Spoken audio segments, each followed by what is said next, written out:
In this question, we're going to focus on the stock market, which is session 9 in strategic finance. And particularly, we're looking at Autumn 18 question 1, where it came up for 16 marks. So you see part A of Autumn 18 question 1 was a company valuation piece for 13 marks, and which is not untypical, and they are often asked together where you have company valuation as part of an IPO, an initial public offering, and then you have add-on requirements that focus particularly on the stock market, corporate governance, maybe dividend policy, and in particular here the only other calculation element involved in the stock market session 9, which is dealing with a rights issue and calculating the ex-rights share price and the diluted EPS. So what you want to have a look at in Autumn 18 question 1 is you have 16 marks for stock market, 13 marks for company valuation. That's 29 out of a possible 58. And you have 29 then for divisional performance and management accounting. That's typically the split you'd expect to see is roughly half and half finance and management accounting in your question 1 for SFMA. So we're going to focus on, you'll have a look yourself in the company valuation piece. We're going to look at advise Hawk on whether it should seek a main market listing. Your advice should include consideration of corporate governance issues and any other relevant issues. So 8 marks, so about 16 minutes. And then based on the proposed rights issue in Appendix 1, calculate the ex-rights share price, dilution and EPS, and an alternative approach to raise equity, and 2 key differences to a rights issue. So all focused on your knowledge of the stock market section of SFMA. So we'll just go back up, have a quick read of the question. I'm assuming you've read through it already, but again, look at the way the examiner uses the headings. Background will always be there. Main market listing is for the finance elements of the case study. Divisional performance is for the management accounting elements. So they do try and segment it to help you navigate your case study, which you'll typically be doing first and spending your reading time on as well. So you're told Hawk PLC is already on the AIM or the ESM market, so the market for the smaller listed companies, and it's owned by the founder 45%, 2 institutional shareholders, 20% each, so they could be pension funds, private equity funds. But you're told the governance structures haven't changed. Henry Jones is the CEO and the chairman, Nancy Mullins the COO, and then 2 non-executive directors who are appointed by the 2 large institutional shareholders. And then there's no board committees. So what we're looking at here, that's the first element, is there concerns around corporate governance, and we'll talk through those. And they're looking to list in the main market. They've indicated here that there's significant size. It has outgrown the AIM market now, so it's in the top 20% size, and there's low liquidity. I mean, there's not too many investors there. They want to get to the main market where there's a much bigger, what we call a capital pool. Main market costing will be 500,000 higher than the AIM cost, and their market valuation is somewhat depressed currently because of Brexit and other issues. But they're in urgent need of new capital to fund a new investment. But they're suggesting here the advisors could do a rights issue, so giving out rights to existing shareholders, and then do an IPO in 6 months' time. Because remember, it's Autumn 18, this paper, so IPO on January 19 would be 6 months later. So we're asked, the initial question is a narrative question. What are the consideration of corporate governance issues and any other relevant issues? Should it seek a listing on the main market, which is the main, for example, Irish Stock Exchange or London Stock Exchange? So if you're looking at the items here, you have to apply your knowledge here. Go back and look at the information about corporate governance. What are the points you're going to say? You should have a cheat sheet done for corporate governance now. If you're a listed company, particularly on the main market, you have to abide by the UK Corporate Governance Code. So that's the first thing you're going to put down. So this is the cheat sheet you'd have, kind of a helper along. UK Corporate Governance Code. It's comply or explain for PLC. So that's the first key thing you're going to write down is, if you want to go on the main market, you're going to have to abide by the Corporate Governance Code, and you must comply with it or explain why not. You cannot have same person, CEO and chairman. Right? That's a no-no in terms of a separation of duties. So you need to appoint an independent chairperson. So before this listing goes ahead, or to list in the main stock exchange, you have to appoint an independent chairperson. The fact that this person, Henry Jones, is CEO and chairman, is not allowed. Right?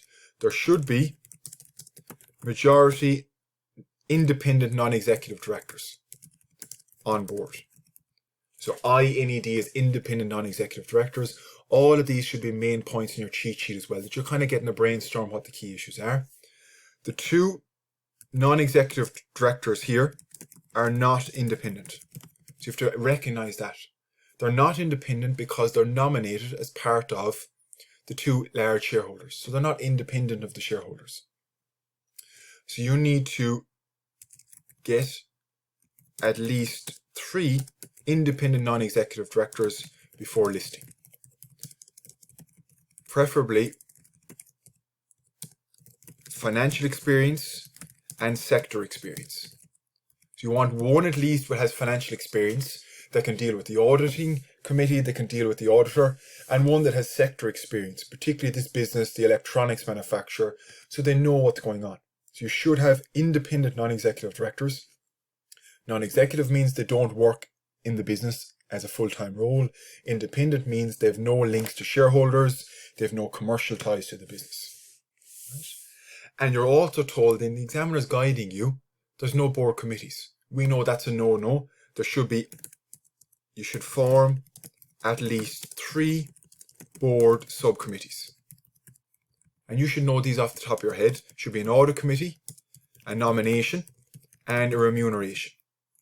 And you can, if you want, have a risk committee as well, as an additional 4th one. But 8 marks is very easy to get there if you know your UK Corporate Governance Code. That's covered in session 9 as well. It's mandatory if you're a listed company on the main stock exchange. It's not mandatory, it's voluntary for other companies. But if you don't abide by it and you're a listed company, you must comply or explain. So it just looks very poorly. So you might say, look, this listing on the main market is good, but you're not ready in corporate governance. And that's going to give a bad signal to the market, and you're not going to be successful in terms of raising share capital, because they're going to be wary of a company that has poor corporate governance. So here are your first key things around corporate governance. Now you'll do 1 or 2 bullet points, or 1 or 2 sentences for each bullet point, but they should be in a cheat sheet. You have a key principles you've seen in the UK Corporate Governance Code. Stock market nearly always has a corporate governance element to it. So that's the corporate governance element. Other elements that you want to look at. What are other relevant issues? Well, the first relevant issue is you're told you need to raise capital. And you're said here, you're limited in terms of what you can raise in AIM. So one other consideration is much bigger pool of investors in main market would suit Hawk needs. That's the first thing. So there's a much bigger pool of investors when you get onto the main market. The smaller market, the ESM in Ireland, or the AIM market in the UK, that's for much smaller entities. And you've said you've nearly outgrown that, so it does make sense to move on, albeit you have to sort your corporate governance. Timing is a big issue, right? IPOs are dependent on market sentiment. Right? That's an important aspect, and if you're a good student in finance, and you should be keeping abreast of the news. There was 2 companies, particularly in the last couple of years, who had to pull their IPO because the markets were depressed. There was poor market sentiment. IPOs don't happen in recessions. They only happen when the economy is doing well, because it's based on investor sentiment. Digicel, Dennis O'Brien's company, had to pull their IPO, and Arda, the Irish origin company, which based now predominantly in the US, but they had to pull an IPO of one of their companies. I think it was the tin can manufacturing division, because there was no investor appetite. So make sure you go back and have a look at those, have real world examples to bring in. Timing is a big issue here. They've mentioned Brexit. So you know here, if the economy is slumped, you're not going to be doing an IPO, because the investors are not going to pay a decent share price, and you're going to leave a lot of money on the table. So it doesn't make sense to do an IPO when the economy and the investor sentiment is low. And the last thing, which is always a neat link as well, is dividend policy. Now, you will have noted, if you did part A first, the company is intending in the appendix to maintain their dividend policy. Just bring up page 8 there. If you look at their dividend policy, maintain the current payout ratio. So you might say here, another key consideration is, do we need to look at competitors' dividend policies? Are we an outlier? So when you become a listed company, particularly in the main market, you have to have a consistent dividend policy, because remember, dividends send a signal to the market about the management's expectations of the future. So you have plenty of ammunition there to get 8 marks. You don't even need all of those to get your full marks. But generally when stock market comes up, corporate governance is going to be asked, company valuations is going to be asked, and usually linking into dividend policy, because if you're a listed company, the policy you set for dividends will send a signal to the market which can impact your share price. So that was a good question, but as we've seen from the answer, all of that was given in the question. There's no generic answers. You can use cheat sheets as a quick reminder of the key things you need to look at, but it should be directly applicable to the facts of the case, particularly the corporate governance and spotting the timing issue, the capital issue, and the dividend policy issue as well. So part C then is looking at the rights issue, and you're asked for 3 things: the theoretical X rights share price, the dilution in earnings per share, and alternative approach to raise equity, in 2 key differences. This is not dissimilar to the calculations you will see in IAS 33 in financial reporting, where you're looking at, if we have a rights issue, what will the share price be after the rights issue? So let's look at Appendix 1 and let's see what the rights issue is involved. So issue price in the rights issue will be 150. They want to raise 19 million, and that 19 million is going to add another €1 million net profit to 2018's accounts. So if you come back up, they tell you not everything will be all the same place at CAP2. They tell you the current profit is 24.7 million. That's the forecast for 2018. They have 100 million shares and the current share price is 222. So what you're doing is you're actually issuing these new shares at a discount. That's how rights issues were looked at. You issue them at a discount to make it attractive for shareholders to take the rights issue. So remember, the reason you do rights issues is there's this thing called, we taught this, the rights issue, a preemptive right.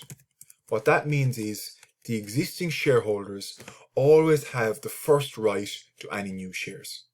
So you cannot go out and say, I'm going to sell shares to a completely new person. You must give existing shareholders the right of first right of refusal. That's their preemptive right. And after that, if they refuse, then you can offer new shares to someone else. But that's protection in company law. So the new issue is going to be 19 million euro. And that means the new shares, you need to know how many new shares, will be 19 million over 1.5. So there's going to be, if you look at it here, 12.66 million shares, which is your 19 million over 1.5.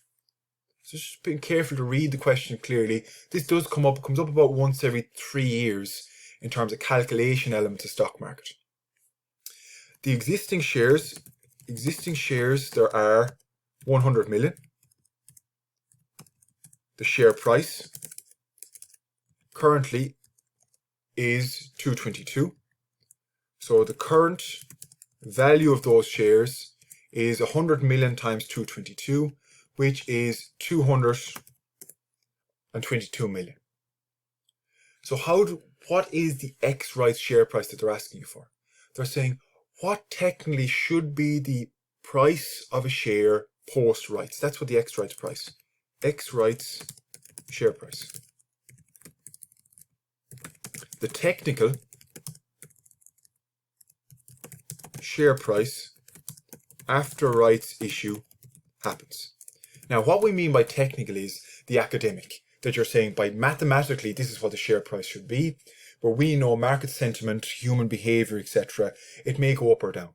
But in terms of the technical share price, you should be adding the share issue, the 19 million. You're adding the current value, because that's going to be there as well. The current value is 222. So I mean the overall value after the rights issue will be 241 million. Overall value post rights issue. The number of shares post rights issue, just be careful, will be 100 million plus the 12 million. So you have the total value and you have the total number of shares. So this is the X rights price issue. X rights share price, should I say. Now you can call it different things and you can go about it different ways as well. This is just one way, the most probably intuitive. It's the 241 over the 112. The share price, we'll bring it to 2 decimals. The X rights share price is 2.14. So it was 2.22 beforehand, but remember, you have now issued new shares at a discount. So it's going to be somewhere between the discount and the 2.22. So that's an important aspect to look at. So the X rights share price will be diluted because you're bringing in new shares at a cheaper price. If you issued them at 2.22, then the share price post rights will be 2.22. Because you issued them lower, there's going to be dilution. Second thing that's wanted then is the dilution in EPS. So earnings per share currently is going to be the profit for the year, which is 24,739 million divided by 100 million. So in that case, 24,739 divided by 100 million, which 24,739, 1, 2, 3, is 0.24739. The new EPS will be careful now, 25,739, because we're told in 2018 in the question, by issuing these new shares, you're going to have $1 million extra profit in 2018, but you're also going to have extra shares. You're now going to have 112,666,667 shares. So increased profits, but increased shares. So it's gone down to 22. There is a dilution. The reason being, it depends on what you issue the shares for, i.e. how many shares you issue, and what return you get. So the dilution here will be, it is 92%, so if the dilution is 1 minus this, so it's about 7.6% diluted. So it's 7.6% lower, 65% lower, the new EPS than the old EPS. Now that's important, that these are key metrics that companies need to consider when they are issuing rights issues. Because you're going to have a dilution in the share price, you're going to have a dilution in the earnings per share, and you have to manage that expectation. So you'll see some companies now, when they get into an economic trouble, Greencore would have done it in the past, a rights issue to finance an acquisition called Peacock Foods. Bank of Ireland did it back in 2011 when they're trying to raise money in the financial crisis. So it is used, but sometimes it's used when they're a last resort. Not always, but sometimes. So back and have a look at some real world examples, because that's what the examiner is rewarding now, is commercial acumen. You can bring in real world examples, particularly the finance side, real world examples of IPOs, real world examples of rights issues. So you can show that you understand these things, and it makes the study of the finance elements a bit easier as well. So the last element in this question was identify an alternative approach that Hawke could use to raise equity and highlight 2 key differences. Well, if you're a listed company already, because you are listed on the stock exchange, there is an alternative called a placing. So a direct placing, what this is, instead of going out to every individual shareholder and saying, I'll give you a right to buy new shares in proportion to your current shareholding, you can say, I'm going to place this 19 million of shares that I want to raise, 19 million euro, with 1 or 2 shareholders, typically private equity funds, or these what's called institutional shareholders. So it's a much quicker perspective, what we call a private placing. It's quicker, there's less work involved, but the key thing is here, and you'll see in the solution they identified as well, in order to conduct this placing, you must have approval of 75% of shareholders. Why? Because they must waive their preemption rights. You cannot go straight to a placing, because shareholders have the first right to say, do you want to take new shares? Right. Now, the discount cannot exceed 10%, but the key point there is it is faster. Typically, it's cheaper because you don't have to deal with multiple parties, but you have to get approval from current shareholders to waive their preemption rights. And we mentioned that at the very start. There is a preemptive right of existing shareholders to have the first right of refusal of any new shares. So to do a private placing, which is quicker, you need to get approval that those shareholders will waive those rights. Now that might be easier because if you look at your shareholding, a good student might bring this in. 45% is owned by Eddie Conway and the other 40% by two shareholders. So 90 or 85% is owned by three people. So if they're involved and they want to get it over the line, it might be easier to do something like that. But that's knowledge again specific to stock market, which is session 9 in strategic finance. Go back and look at the company valuation piece, which is typically examined together with stock market a lot of the time. Look at the corporate governance, do a cheat sheet out for that, and make sure you're happy with the calculations around the rights issue. Comes up about once every 3 papers, but it can catch students out and it's worth 8 marks. Right, so that was stock market session 9.